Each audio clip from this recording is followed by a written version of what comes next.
আজকে স্কুলের জন্য খুব ফাস্ট একটা টিফিন রেডি করেছি। তো ম্যাগিগুলোকে প্রথমে এরকম সিদ্ধ করে নিয়েছি, হালকা করে গরম জলে দিয়ে তুলে নিয়েছি।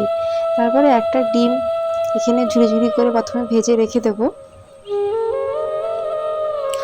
তারপরে কিছু সবজিগুলো কেটে নিয়েছি।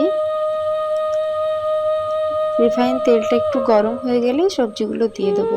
একটু পেঁয়াজ, একটা বরবটি, একটু বাঁধাকপি। একটা বাচ্চার জন্য করছি তো তাই একটু একটু করেই দিয়েছি।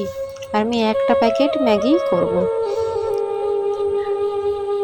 তাই এগুলো হালকা করে ভাজা হয়ে গেলে এর মধ্যে ডিম ভাজা আর ওই ম্যাগি সিদ্ধটা দুটোই দিয়ে দেবো।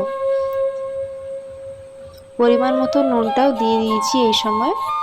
এবার এটাকে একটু ঝুরো ঝুরো করে ভালো করে ভাজা হয়ে গেলে তার মধ্যে একটু সস দেব, টমেটো সস।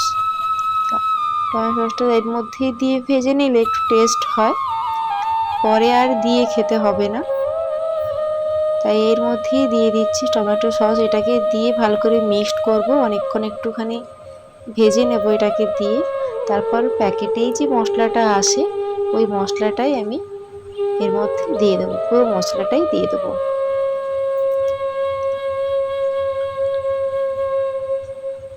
ভালো করে ভাজা হয়ে গেছে, এই সময় মশলাটা দেওয়া যাবে। একদম শুকনো শুকনো করে ভাজা হয়ে গেছে। এবার মশলাটা দিয়ে দিচ্ছি। পরে মশলাটা দিয়ে একটুখানি ভাজবো 30 সেকেন্ড মতো।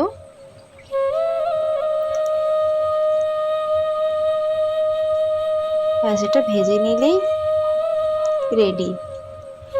এবার হট টিফিন বক্সে এটাকে আমি ঢেলে নেব, কারণ এটা বাচ্চাদের স্কুলের টিফিনের জন্য দেবো, তাই জন্যে এরকম শুকনো শুকনো করলাম। সসটাকে আর এক্সট্রা করে দিতে হবে না, এর মধ্যেই আছে, খেতেও ভালো লাগবে।